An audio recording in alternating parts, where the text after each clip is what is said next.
We did the love languages test, and my love language is words of affirmation, and his is acts of service. So I get that he does a bunch for me and thinks that does it, but I need to hear it. She told me it was crossing her boundary to like this girl I know's Instagram post.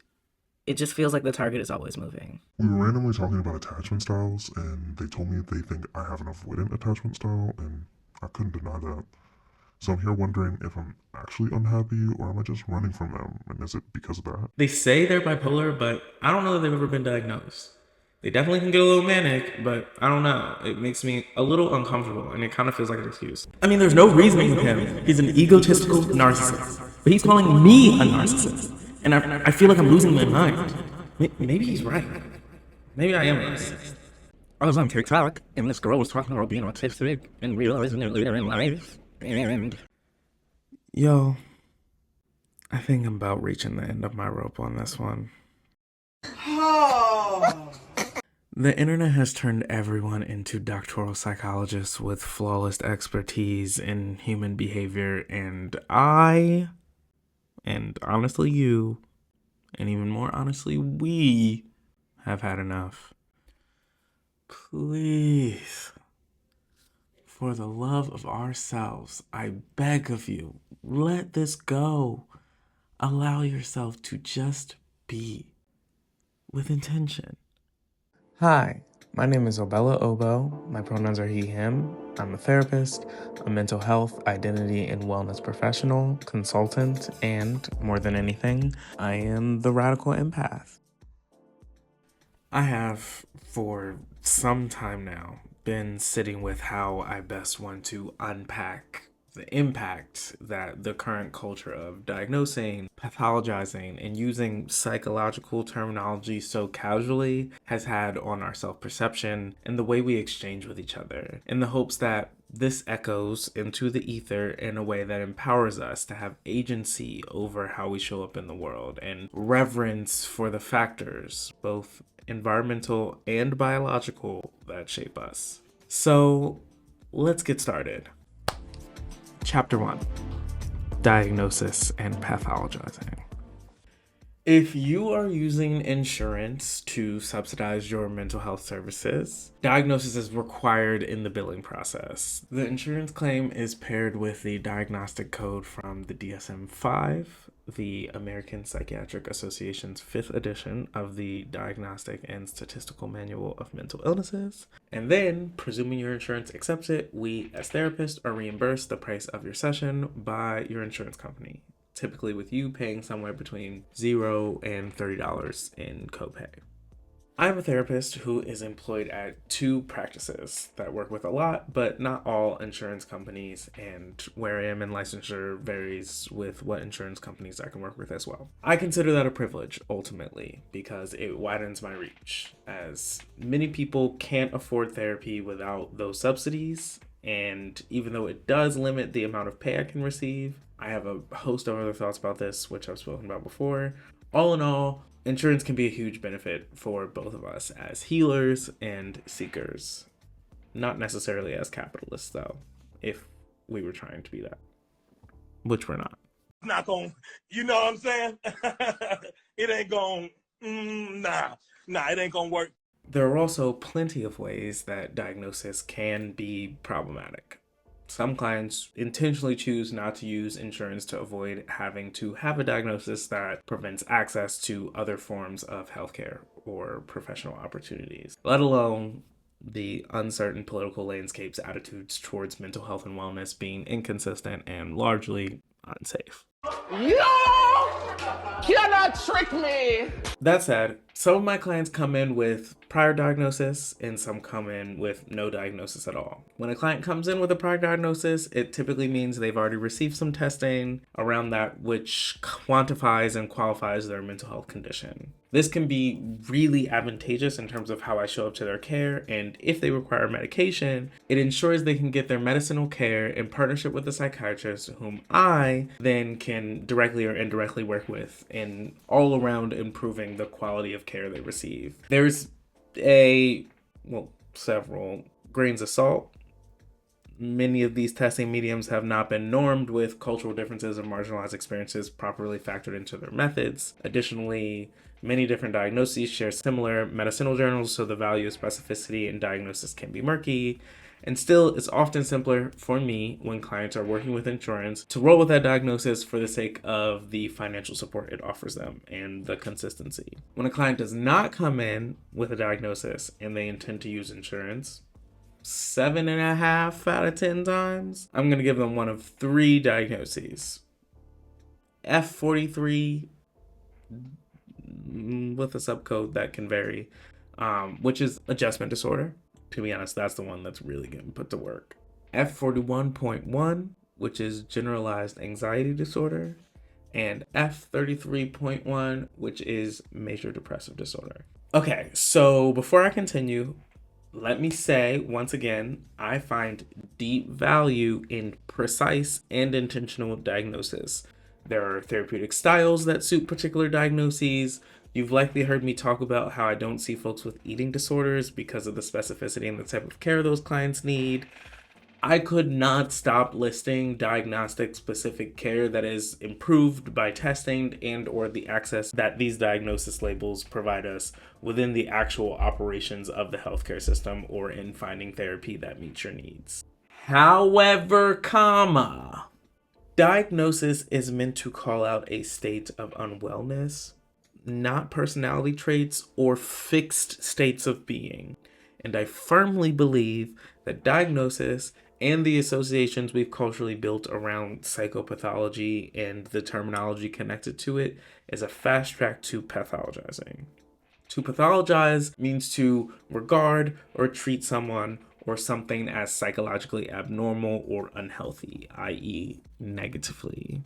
I believe we underestimate the depths to which we pathologize ourselves using this language, as it's now been popularized on social media and the like. I believe mental health stigma is so pervasive and corrosive that it managed to use the rise of mental health consciousness and things like self-care to still manipulate us into lenses of self-hate. And I believe that the commodification of mental health in psychology is leading to ultimately turning ourselves and each other into broken things. Problems that need to be solved by labels that absolve us of believing in the best of ourselves or serve to exercise control over others. And finally, I believe we deserve a more tender and accountable self-perception. I believe we deserve to have less hypocritical projections, and I believe we deserve a culture that talks more comprehensively about wellness psychology. At the start of this essay, I gave some, and it is not even close to a complete list, examples of ways that I have seen this show up in my interactions with clients and also with people close to me. Though because I try to protect the anonymity of my clients when I talk about anything in these essays, I'm treating them all like they're my clients and changing the characters of their stories while I walk through how these examples correlate to the larger point that I'm making here. Chapter 2. All about love. Languages. No hooks. We did the love languages test, and my love language is words of affirmation, and his is acts of service. So I get that he does a bunch for me and thinks that does it, but I need to hear it.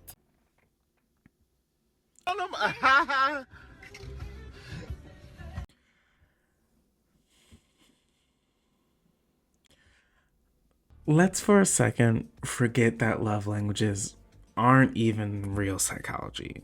Let's forget that love languages were made by a Baptist minister who has his doctorate in adult education from the Southwestern Baptist Theological Seminary. Let's forget that whatever research was done in the development of this framework, it considered the experiences of absolutely no one outside of the white, cisgender, heteronormative relationship dynamic. Let's even, bless our godforsaken hearts, try not to think about the author of this framework, Gary, happily encourages women to sleep with their emotionally abusive husbands twice a week to transform their marriages, and prides men for helping their wives do laundry as their equal parts loving contribution. This is wrong. No, that's a fact, Drew. I know, but it's wrong. Ethically. Let's forget about all that and just talk rationally, person to person, for a brief moment. Your love language is always going to be circumstantial. Huh? When I was in a relationship where I felt touch-starved, my love language was physical touch. When I was in a relationship where that need felt met, my love language all of a sudden changed. Oh my God! Wow! And then quality time became more important to me. And then we spent a lot of time together, and I needed more time to myself. And so quality time lost its value, and acts of service became a tool of communicating love across space that we shared, but were keeping from each other. Incredible. But wait, because then as we regulate back into more regular time, but not as much time as before, which means we're doing more things together, so acts of service don't feel as tangible, it might be nice in the rejoining to receive a gift or receive some really dear words of affirmation. Who could say? Oh, wait, I and my partner can, in loving communication, where we check in about meeting needs that have and will always change and shift around life circumstances. Like, can we be so serious right now? People are not stagnant enough to sustain one form of love exchange. It's not realistic.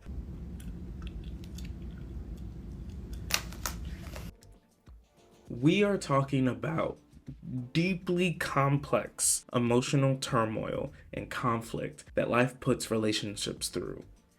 And I should say all relationships. You have to navigate ensuring you are giving and receiving love from your friends, from your family, and from your partners.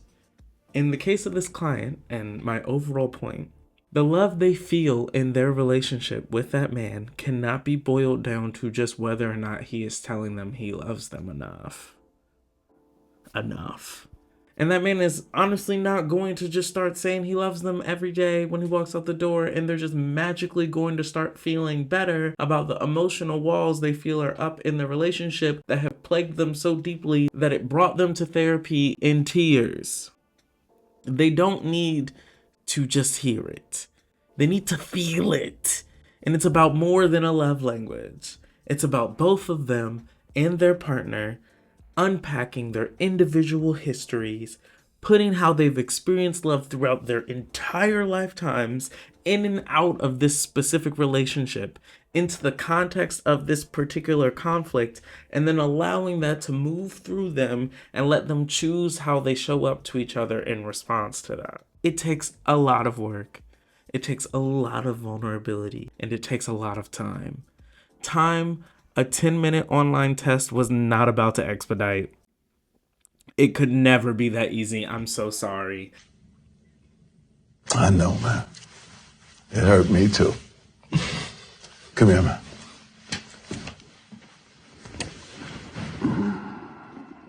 And guess what? Maybe, after sharing all of that, they might find out that this person can't or won't show up for them in the way they would need to feel safe and secure in the relationship throughout natural and normal conflict. And they might need to transition the relationship to something that better respects their needs and their capacity. And that would be really sad. And if we, the royal we, are trying to bypass the grief of relationships ending or changing by creating these 5 categories that don't even honor the layers of what love can be as some sort of cheat code, we will never actually peel back those real layers to create the type of raw, vulnerable exchange that can actually transform a relationship. We'll never be able to find and enjoy love. Chapter 3. Desire divided by control multiplied by needs divided by communication equals energetic boundaries. She told me it was crossing her boundary to like this girl I know's Instagram post. It just feels like the target is always moving. The line is always moving! I really like Dr. Raquel Martin's breakdown on the difference between boundaries and rules. She says, a boundary guides your behavior. A rule tries to control someone else's. The important thing about the dichotomy of that breakdown is that it reminds us of our power and agency as humans interacting with other humans. Try as we do, and we do, think about workplace hierarchies, policing, abuse, and so much more. We do not actually have the means to control how other people move and breathe and interact. We have control over ourselves and not much else in this life. And we have to embrace that reality so that we can do the much harder work of figuring out what in ourselves must we address when we're confronted with things that we can't control. And use that as the focal point to discuss with those dear to us on how they can support us in that endeavor. What narratives form in the moments we're confronted with this harsh truth? What hurts activate? What somatic experience is brought upon us by these triggers? When this client talks about their partner telling them that they crossed her boundary in their liking of someone's Instagram post, so much is lost in zooming in on the trigger. She is attempting to control her partner's behavior in an avoidance of the much bigger activation of reckoning with her lack of control. An example of what this call into my client could look like is their partner saying, "Hey, when I see you like this person's post, it makes me feel insecure because I don't feel like I'm getting that same positive feedback from you. And then I lose trust in our connection." Now, let's talk about that. That gives us a much more expanded space to have a discussion on mutual care. It is entirely possible that my client does not show up intentionally in their relationship with this person, and that this person is experiencing a valid suspicion of infidelity. It's also entirely possible that my client is giving consistent and thorough time, attention, and affirmation to their partner in ways that are not getting recognized because the focus has gone from a broader evaluation of their connection to microscopic behaviors that we have assigned meaning to based on our history of harm. At the end of the day, this is speculation for the sake of the point. I'm not in that relationship. And that is exactly why we need to shift the cultural commentary on boundaries and what it means to respect them so that more of us can navigate conflict with those close to us from a more impactful and optimal altitude. A boundary is an if-then statement. It says, if/when you, be it the royal you or a specific you, engage in X behavior or behaviors, then I or we will take Y action. Where a rule says you can't yell at me, a boundary says I will not be yelled at or to. The difference is the agency that begets a personal action in response to someone's treatment of you. So not because I'm taking away your God-given right to do whatever the fuck you want, but because if you yell at me, then I'm leaving the room. And if you so choose, assuming this boundary is being upheld with someone who you care deeply for, you might outline the history and harm that brought you to that decision as an offering of love through vulnerability. And in doing so, you might invite the history and harm this person has experienced that helps you better understand their behaviors, making way for a possible, sometimes necessary, and valuable change in boundary. Perhaps it's, if you yell at me, then I will give you one collaboratively decided warning, and then I will leave the room. And if we cannot make progress on more regulated conflict, I will create distance in our relationship. A boundary is not, you cannot like another girl's Instagram posts. A boundary is, I will not be in a relationship with someone who cheats on me. Or I will not be in a relationship with someone who does not affirm my value. And if your partner does behave without integrity or invalidates your value, then you make a personal choice about what you will do that honors your own integrity and value. Perhaps you will have to create distance in the relationship. And I can appreciate that if this is not your desire, you might turn your focus towards acts of control instead of acts of vulnerability in the belief that you're protecting yourself. But this ultimately won't bring you peace, because the narrative that drives your fear is not being addressed. And you would also be turning away from the potential for and presence in true transformation. Perhaps you can create a new language to communicate value that has always been there and that can be better savored. Perhaps you can gain a new lens through which to perceive the person you are in conflict with that illuminates and reinforces their trusting character. Perhaps you no longer have to experience a draining dynamic. Give yourself that opportunity. To really flesh out the overarching concept here, I like to always use a small modifier in talking with my clients, my friends, and myself. And that is to create and uphold energetic boundaries. It reminds us, as we build, flex, and sustain our boundaries and honor others, to ask the question, what do I want to give my energy to? What is my goal? Do I want to spend my time tracking someone else's likes on social media? Or do I want to be present in the connection, or lack thereof, that we personally exchange every day? Do I want to spend my time destimulating from a screaming match with a person I'm upset with? Or do I want to create space to treat my body with tenderness when it's upset?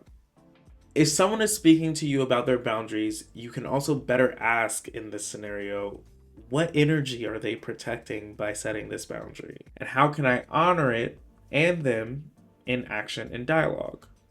What goals could come of these boundaries they've set? And how can I support them in reaching those goals with action or dialogue? I believe if we think about this more in terms of energy than policy, we'll get a lot further in both communal and romantic love. Because it's about community. It's about sisterhood. Chapter 4. You mentioned attachment in your relationship style, but there are none here. Send anyway? We were randomly talking about attachment styles, and they told me they think I have an avoidant attachment style, and I couldn't deny that. So I'm here wondering if I'm actually unhappy, or am I just running from them, and is it because of that? First, let me just talk a quick bit about attachment theory, which, unlike love languages, is actual psychology. It was developed by a psychoanalyst in the early 1900s who was basically trying to talk about the relationship that infants need to form with their primary caregiver to develop healthy social behaviors and emotional functioning, beyond just survival. Then it was enriched by some developmental psychologists between the 60s and 80s into these ideas of having a secure base attachment, or based on maternal responsiveness, having an avoidant, anxious, or disorganized attachment, and how these attachment styles extend into adult relationships beyond childhood. Let me remind you that this is called attachment theory. We do have mostly well-validated measures of this theory, but it is still a scientific theory. A theory that focuses a lot on the long-term impacts of maternal attachment and lacks a lot of scientific exploration regarding other influences on attachment. How I know we've already lost the plot culturally is that the original theory of those 4 attachment styles are for children. See, that's where my problem kicks in at. Oh boy. Let's talk about it. As adults, these 4 very simple and honestly sometimes too broad of concepts, a criticism from even the psychologists who coined these terms, need more nuance in adulthood. And even then, I personally think it can get limiting, but let me not get ahead of myself. In adulthood, we still have secure attachment, but the insecure attachments look more like dismissive avoidant, fearful avoidant, and anxious preoccupied. These traits can be measured, as I'm sure you've taken a test or two, by evaluating an individual's traits of autonomy, aka independence, dismissiveness, which is largely talking about invalidating, be that minimizing or ignoring, preoccupation, i.e. over-involvement in those other than yourself, and ambivalence, which is about the aspects that are unresolved or that we're resistant to engaging with, i.e. fearful, which is a little different than the minimizing and ignoring, but you're getting how all of this is very nuanced. So, for example, if you're an adult who trends toward, and we will come back to that, doing things on your own and being independent while largely taking emphasis off of close relationships or minimizing the needs required to uphold them, you might be a dismissive avoidant type. Cool. So what? So? No, I'm saying what now? I mean, it's not. I'm going to place an image here that breaks down sort of those characteristics a bit more so that it makes sense as to what I'm talking about moving forward. I'm sure everyone wants a secure attachment style. And there is a lot about life that makes it exceedingly difficult for people to have that organically. You can build them though, and if it's something you can build, then it's something that can look different for everyone and doesn't require you to meet some kind of perfect ideal. Yes, you have been shaped by your history in a way that pulls you away from feeling security, and you have the power to reshape yourself in ways you find satisfying. First, remove the belief that you are bad for having an attachment style that is not perfectly secure in the first place. You do that by seeing the value in all forms of attachment while also recognizing what they call you to address. Then use intentional self-care to treat the root before reevaluating the relationship from this more grounded and nourished place. More than often, people use attachment styles to write off the behaviors they may engage in that sabotage their relationships. I'm anxiously attached, so I need reassurance. And expect their partners to bend to this need. When we use these more matured nuances to language, it helps remind us of the impetus of this relating style and how the ownership is on us as individuals to confront the reactions while in loving dialogue with our partners so they can better understand us and love us more intentionally. If you have an anxiously preoccupied attachment style, that might mean you have a pretty high regard for your partner or whomever you're in relationship with, but a pretty low regard for yourself. I personally suspect this is the one that is discussed more than anything else. We live in a culture of self-hate that idealizes monogamous partnership. We're supposed to think very highly of those we love, which is by no means a bad thing.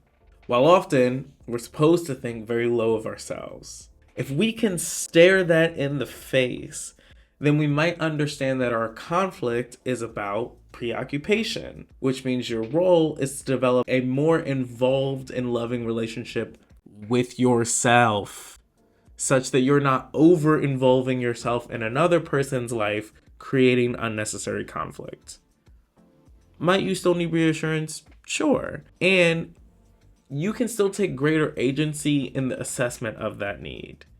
Your partner might be showing you clear signs of care, communicating their affection, and following through with their actions. But if your nervous system is dysregulated because of the unconscious repercussions of your relational trauma that you are actively choosing to ignore while hiding behind the self-awareness of this allegedly fixed label, you might not be able to feel that. Greater somatic awareness is the distance between presence and panic while experiencing all of the activation that relating can cause. You also might see in that self-prioritization that you've pedestalized a person who is just as flawed as you think you are. I can never decide whether that means you should pedestalize yourself or de-pedestalize them. Probably both. I am a man of multiple truths. But either way, there's a way to switch up the dynamic. If you have a dismissive avoidant attachment style, that likely means that you have a high positive self-regard, which is a good thing. Don't change that. But it likely means that you have a lower or more negative regard for whomever you are with.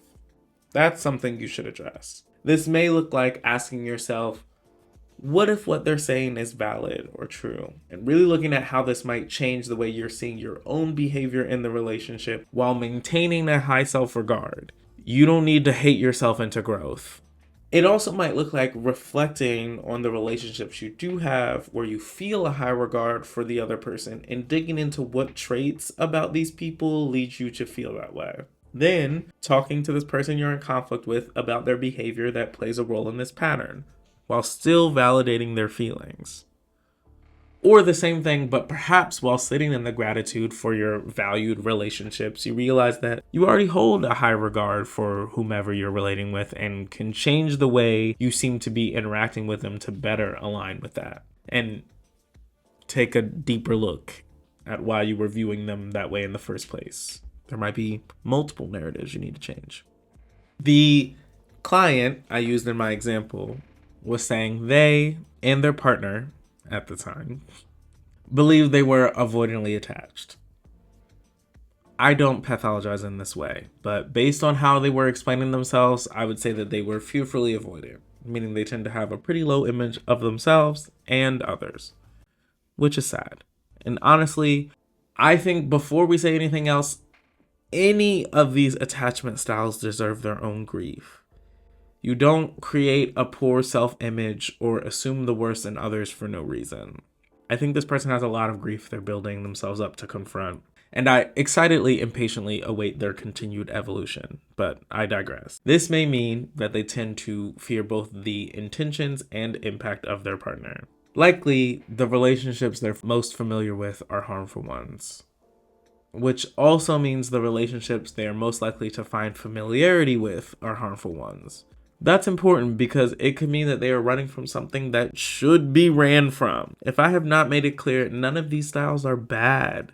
They are formed through experience, and you have them because they work. They have protected you in the past. That said, what if they ran not because they had a fear that this person was going to hurt them and mean it, but because they truly saw in their own love of self and others that this relationship was simply not what they wanted?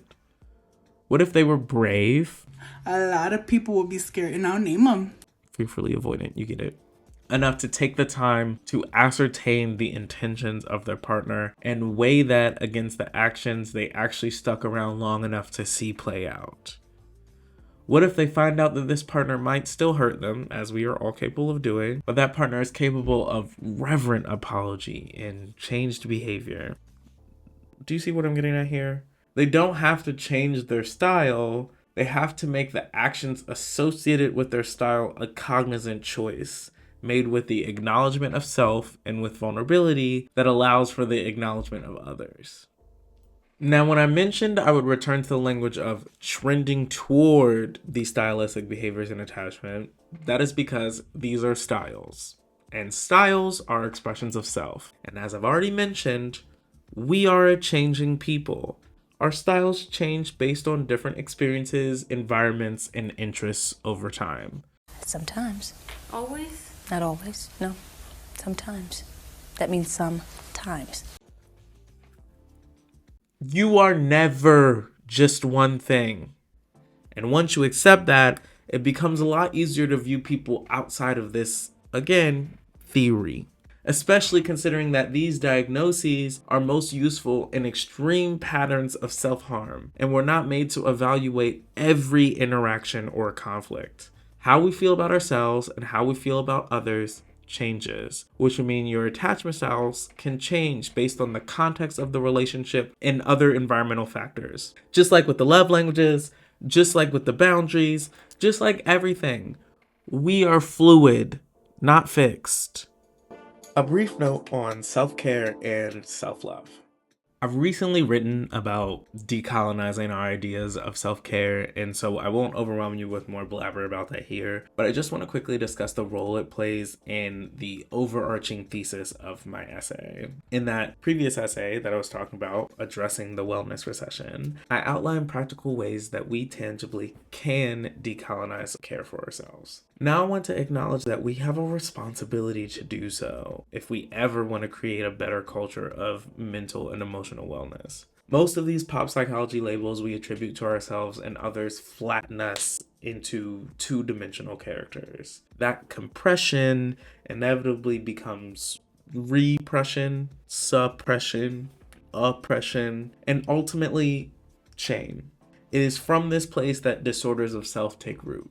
Think eating disorders and dysphoric types of self-perception, be that gender, sexuality, or culturally based. In a loving relationship with ourselves, we would never sacrifice our own multidimensionality to serve some social narrative, and, in kind, it would be dishonest to ever squelch another's. That's not what the fans want to see. That's literally what the fans don't want to see. Self-love is the act of accepting diversity, complexity, and nuance, and self-care begets that love. I say this also as a precursor statement to the remainder of this essay, which starts to draw on genuinely diagnosable conditions. In many of these cases, these disorders, should you be experiencing them, are problems. But you are not. Hold that truth close to your chest and fight away anything that would try to take it away with acts of love, i.e. acts of care. Chapter 5. Talking about the big mood, not the little one. They say they're bipolar, but I don't know that they've ever been diagnosed. They definitely can get a little manic, but I don't know. It makes me a little uncomfortable, and it kind of feels like an excuse. If it's not obvious, one of the many themes I'm getting at here is that no state of being is an excuse for harm of self or other. A hinge in contextualizing harm for the sake of recognition, recovery, and when necessary, repair? Absolutely. But everyone is accountable for the harm they cause, and everyone causes harm. Sorry, nobody's perfect.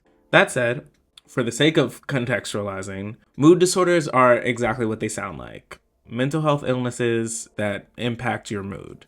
Depression is a classic and common mood disorder that I think we're all familiar with directly or indirectly. But mood disorders can be a whole range of moods. Elevated moods, varying levels of dysthymia, unmanageable cyclical mood swings, and so much more.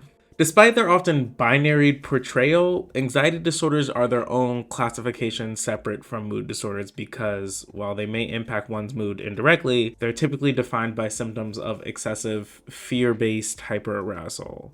Independently, those can exist in mood disorders, but often not in tandem. Depression can feature fear-based pervasive thoughts, but arousal is typically low. And bipolar disorders can feature symptoms of mania, which is absolutely a state of hyperarousal, but is often characterized by feelings of grandiosity and fearlessness, which are not associated with something like anxiety. All that said, I'm still kind of lumping these clusters of conditions together to discuss the genuine, or lack thereof, nature of the diagnoses and how weaving them into popular culture has misshapen them away from their value. Without getting too far from the point and into the matrix, to me, the true value of mood and anxiety disorder diagnosis is in the soft biohacking you can utilize to control how you respond to the world and how the world moves within you while you process through the psychosocial roots of the disturbance. Show us a tutorial that says you know what the fuck you do. Your mood is at the nexus of sleep, nutrition, somatics, hormones, neurology, and environmental factors. While these conditions can often be outside of our control or our making, we still have tools and technology that can address symptomology within these realms, and you should take that seriously. As serious as you should take the state of your condition. When you're experiencing a mood disturbance of any kind, it's an opportunity to check in with these things as they relate to your wellness and then engage in healthcare practices that promote recovery. You are never doomed to an eternal bad mood. And while those around you can respect your mood as it is, they're not responsible to resign themselves to it either. Healing can take on many shapes, and it does exist. I think taking this seriously removes the minimization that colloquializing mood disorders and anxiety disorders can cause, and what my big worry is with pop pathology. If you've not been sleeping well, you can develop sleep hygiene routines or seek medicinal remedies that support sleep to combat the negative impacts on your mood. If you're not caring for your diet, not in the fad way, but in the intentional way you eat, you can get things like allergy testing, nutrition guidance, or consider meal plan options that offer some level of observable and cleansing intake. If this is an issue of hormones or neurology, you should consider some testing and then intentional naturopathic, psychiatric, and pharmacological care. If you're suffering somatically, you can figure out a physiological, conscious undertaking that might connect you to your shell more intentionally. Think yoga, group fitness, massage, or physical therapy, a trainer. I could go on. If your environment is contributing to your lack of wellness, you can collaborate with someone like me, a therapist, to discuss how that environment is connected to your story, for better or worse. And then you might take on actions that shift the way you engage with that environment. Or you might just go ask nature herself what she wants from you and tell her what you'd like in reciprocal return. How does this all relate to my client? The point is, if someone is comfortable enough to casually say, "I'm so bipolar," as a way to explain their behavior, they should also be comfortable sharing how it's showing up for them at that moment through its many biological and environmental apparitions, and what they are doing or intend to do in response to it. While I think pop psychology has us using these words indiscriminately, I'm not going to assume every person who speaks of their perceived condition does not have one in actuality. There are plenty of reasons for not taking steps towards diagnosis. None of them absolve a person of steps towards healing. And you don't need a diagnosis to commit to change behavior. There are also plenty of people living with these conditions fully diagnosed and unashamed, as they should be. So, if the culture of speaking lightly of our mood disorders is connecting to moving with reverence to it and what in our lives shaped it, I ain't got no problem. I think we need to move Lonzo. That ain't no problem. Huh? That ain't no problem. But as I'm sure we're well aware, an explanation is not an excuse or a dismissive for harmful behavior. Chapter 6. Personality is a performance, babes. Get off the stage.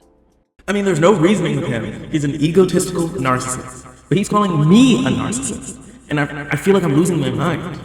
Maybe he's right. Maybe I am a narcissist.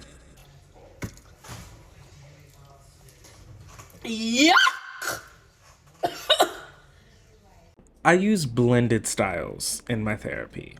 I've been to many a CE course in my day, and I read many a therapy manual to incorporate into my work.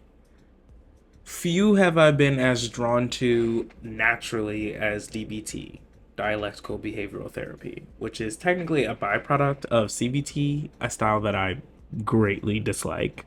It's too rigid, which is not to say that there aren't pieces of it I haven't used, but DBT evolved that theory using Eastern philosophy to address some of the principles of psychological practice that I think are bogged down by that aforementioned rigidity. DBT makes room for multiple truths, and in that expanded space is the real juice of any transformative healing. As I learned more about DBT, which is not above criticism, mind you, and can still be taxed, I believe, by the need for structure, I saw a lot of data supporting its use for borderline personality disorder, or BPD. BPD is a personality disorder characterized by a pervasive, long-term pattern of significant interpersonal relationship instability, acute fear of abandonment, intense emotional outbursts. People with DBT can exhibit some self-harming behaviors, engage in a lot of risky activities, primarily because there's a lot of difficulty regulating their emotions. I started inadvertently taking on many clients with diagnosed BPD, other diagnoses that I or they think would be better served by BPD, or undiagnosed mental illness entirely that I or they believe is BPD. Working with them has taught me a lot about how we talk about personality and led to some big frustrations with how we weaponize psychological language.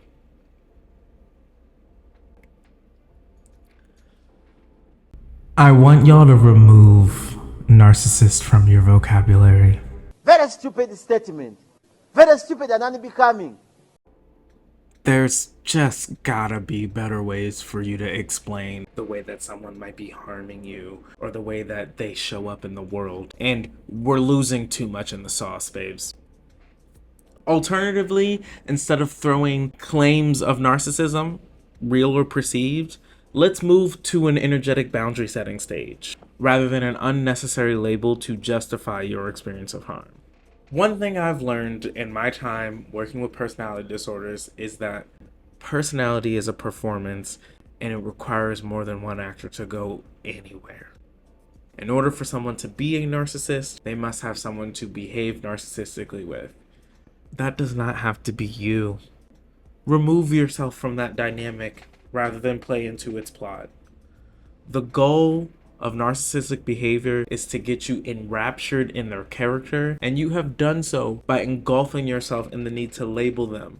Legitimately diagnosable disorder or not. If that person actually has a narcissistic condition, they don't care. If they don't, your scarlet lettering is only meant to hurt them back, making you a participant in a cycle of violence instead of repair, which is either what you want, in which case, I don't care, or you're missing your chance. You deserve better. People put on performances to convey subtext, thoughts or feelings, too big or too vulnerable to be limited by just words. You have the choice to witness that performance instead of being in it, to read the subtext and respond to that intentionally, or not at all. Initially, I would get so caught up in the performance of my client's condition. We wouldn't ever get around to what was happening to them or moving in them when they wrote that performance. Once I began lovingly hardlining them at explaining to me the art, the personality that they'd made of their sorrow, rather than just showing it to me, we could create space to reframe that narrative in a way that better served them. Or sometimes their refusal to dive into it would result in their voluntary termination. And I would, and do, grieve those losses, believing very deeply in the healing we could have found and worrying for a person in need. But I was always proud of them. I believe engaging with that kind of both personal and professional boundary setting in action is an important part of their inevitable journey to healing that I still relentlessly believe that they will find. And upholding them is an important part of my own in being a healer, and frankly in my own journey of healing too, and hopefully yours. So, in the case of my client, does it really matter to you whether you or they are narcissists? What's actually going on? And what are you going to or not going to do about it? I've been coaching here for... A brief note on psychosis. I'm going to talk a bit loftily here. Psychosis is a place where I have some experience and very deep feelings as a result, but I don't quite have all the research and background to give it the oomph I really like to. To be fair, in addition to my niche experience, I've been fortunate to work with supervisors who work in hospitals and have very expansive backgrounds that include psychosis that I'm able to dialogue with them and learn from, so I'm not entirely talking out of my ass, but it's going to require you to really ride me out on this one. Walk with me. To the point of pop psychology losing the plot, if we're going to reduce stigma on mental health so that we can talk casually about its relationship to our identities, we have to reduce it on all of them. And in order to do that, in many cases, we have to acknowledge that the brain is a mythical kaleidoscope of neurochemical absurdities. And reality is an illusion. Some people's realities are different from our mostly common one, and people living with and through psychosis are often engaging in the ultimate inexorable bravery by themselves. That is a harrowing and harsh existence. And if we cannot, as a culture, accept and operationalize compassion for that, we won't ever be able to step into more intentional community with each other. There's this very unique town in Belgium called Giel, that gained popularity for its long-term practice of pairing and boarding people with severe mental illnesses with members of the community, without giving those members the person's diagnosis or some specified treatment plan. The idea being that there is nothing wrong with these people, they are simply living in their reality. And even if that reality is indecipherable by the terms of our own, we can integrate them into our world, stimulating rehabilitation through the embrace of personal connection. The power that has, the intelligence that has, the clearance that has, the access that has, the influence that has, the profile that has, the international implications that has. It's possible if we take it seriously, y'all. And all this pop psychology doesn't mean shit until that reckoning with fluid realities is as, if not more, commonplace than discussions about your narcissistic boss or your avoidant attachment to your partner. Chapter 7. Shout out to all my neurospicy kings, queens, and regents. I was on TikTok, and this girl was talking about being autistic and realizing it later in life. And let's forget for a brief moment about RFK's stupid ass saying that autism is an epidemic caused by environmental exposure that must be stopped because it's not producing taxpayers, it's destroying families, and will result in your child not being able to write poetry because y'all care about that all of a sudden. Destroys families. More importantly, it destroys our greatest resource, which are children. These are children who should not be suffering like this. These are kids who, many of them were fully functional and regressed because of some environmental exposure into autism when they're 2 years old. These are kids who will never pay taxes. They'll never hold a job. They'll never play baseball. They'll never write a poem. They'll never go out on a date. Many of them will never use a toilet unassisted. And we have to recognize we are doing this to our children, and we need to put an end to it. Actually, let's not forget it. Let's unpack the sentiment because it's entirely the point. Before, I was going to keep it to myself, but actually, I think I'm a little bothered now. Because why is it that An epidemic is a widespread disease that affects a community at one time.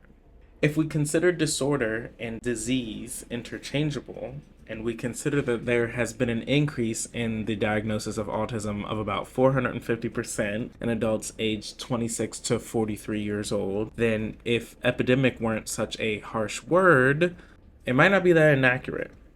Then there's the environmental exposure. If we were to remove the idea that there is some airborne contagion inflicting the innocent with autism, and instead think about what qualifies as environmental, anything relating to the natural world, and we remember that humans are a part of the natural world, we might consider that the increase in diagnosis is likely the result of human development and researchers over time recognizing multiple types of autism that create a broader spectrum to address varied functioning outside of the neurotypical range. And then again, there might be some truth to the environmental causes. Perhaps exposure is to psychological testing. And then there's the piece that I'm most interested in unpacking, that the autism exposure epidemic is not producing taxpayers. These are kids who will never pay taxes. Because that's where the real juice comes in. In addition to the rise of autism diagnosis, we're seeing a rise in the cultural zeitgeist, a broader term, neurodivergence. The neurodiversity paradigm is a framework for understanding human brain functioning that considers the diversity within sensory processing, motor abilities, social comfort, cognition, and focus as neurobiological differences. The neurodiversity movement views autism and other neurodivergences as a natural part of the human neurological diversity, not diseases or disorders, just differences. Neurodivergence, specifically, is a non-medical term to describe those who operate within that diversity and experience struggle within unique challenges in education, in their social/personal lives, and in the workplace, especially. It has become a bit controversial because it exists outside of the medical model and can risk downplaying the challenges associated with some of the more extreme disabilities. I actually tend to agree with that, but there's more at play here. Also, the concept groups so many disorders together, from autism to ADHD to OCD, developmental delay, and related disorders around development, synesthesia, disruptive/impulse disorders, Tourette's, the works. And that can make it hard to create disability care that's intentional. I had an ADHD moment. I had an ancestral diversion for higher development. What was I saying? What I think is most valuable about the neurodiversity model is that it frames for us a standard by which we as a society have deemed the human brain should work. Neurotypically, i.e., in a way that produces taxpayers. These are kids who will never pay taxes, never pay taxes, never pay taxes. Capitalism, colonialism, and white supremacy pride production. A high-functioning human being, which we should all be, cannot be disabled, because then society would have to cater to them instead of them catering to society. And by society, I mean the wealthy elite. I've started to talk to my clients about the fallacy of the word neurotypical. Where Where are the statistically significant number of brains that were neurologically built for grind culture? Where are the more brains than not that have been mapped and are proven to have a natural structure made to be surveilled into perfectionism? Where is the peer-reviewed data to prove that it's typical to be able to labor indefinitely with infinite focus to finance political abuse and neglect from your governance? I want to know that. Okay. I really want to know that. I started telling my clients to frame neurotypicality as neuroidealization. Yes, it's a mouthful. Good. It shouldn't exist. There should be no expectation of how a brain works. The brain is a complex enigma. We cannot approach it with expectations. We must approach it with intrigue and openness. There is a valid critique for the overdiagnosis of autism and many forms of neurodivergence. There's also a critique for the misdiagnosis of neurodivergence that serves racist, xenophobic, and sexist ideals. And both of those critiques lose their foundation when we transition to the genuine need for a culture of learnability. If we met people intellectually, socially, or emotionally where they were and built a community that honored and supported the imperfections, we wouldn't need to diagnose at all. Or diagnosis would only serve intentional, guaranteed care. If we centered disability and served the most vulnerable structurally, everyone would thrive through that paradigm. So, to my client, yes! You probably are autistic, or at least neurodivergent, in this world that is not built for anyone except for those in power, who also cannot meet those standards. With or without this label, you are still left with needing to figure out, how do you push back against, move within, and find support in a society that has expectations of you that you cannot meet? How do you honor yourself as different while dissolving the illusion that you are a problem for being so? How do you release the shame of being imperfect, a thing everyone is, to learn more about yourself so you can communicate to those who care to know how you move in the world? What changes do you need to make / find that will help you operate in a way that is true to your authentic spirit and recognizes the entrappings of a capitalist and colonialist society? This is the life that must be lived in spite of our problems. The answer to those questions are more important than the validation we get lost searching for through the labeling of this diagnosis. I also want to give a little shout out to Sluggish, who is on Substack. I read them a lot, and whose work helped me frame this portion of this essay. I highly suggest you check them out. Epilogue. A final brief note. I didn't use this space to talk much about trauma beyond that which shapes the disorders I chose to name, skirting around the diagnostics of like CPTSD, which is a more complex version of post-traumatic stress disorder that's rising in the popular conversation, and disorders of the like. That was intentional.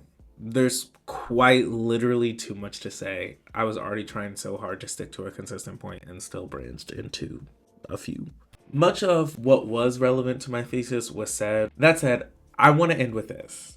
And it applies to so much more than just the avenue of psychopathology I've chosen to focus on for this very big, comprehensive piece that I could easily spend so much more time unpacking.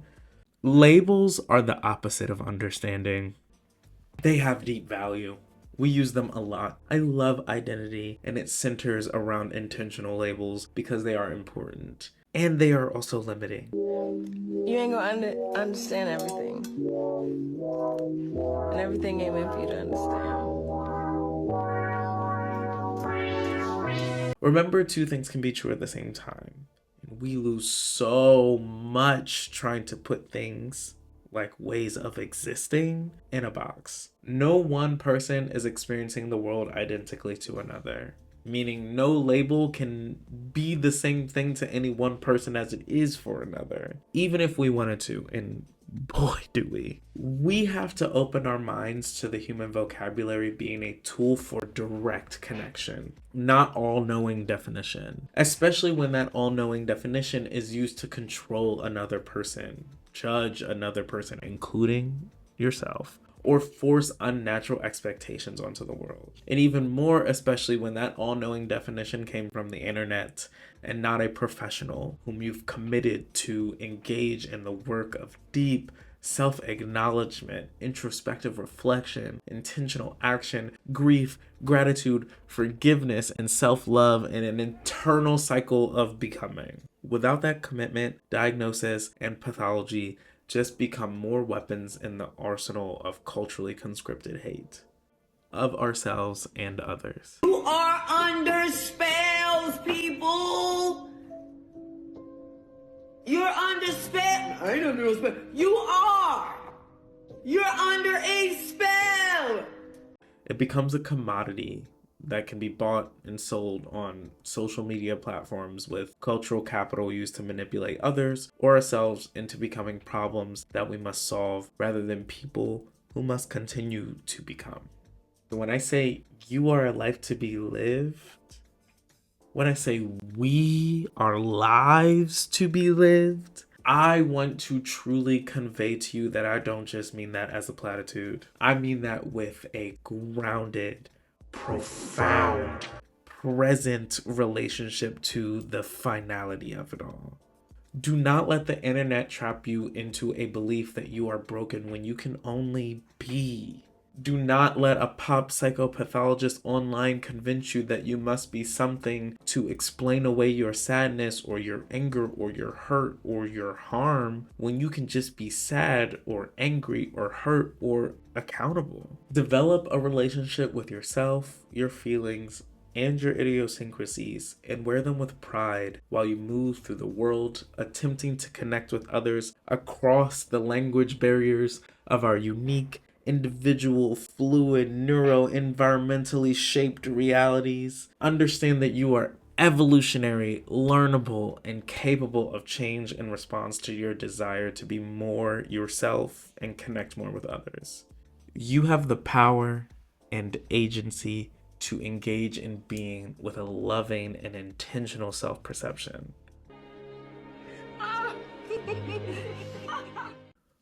All that without a diagnostic label. I promise.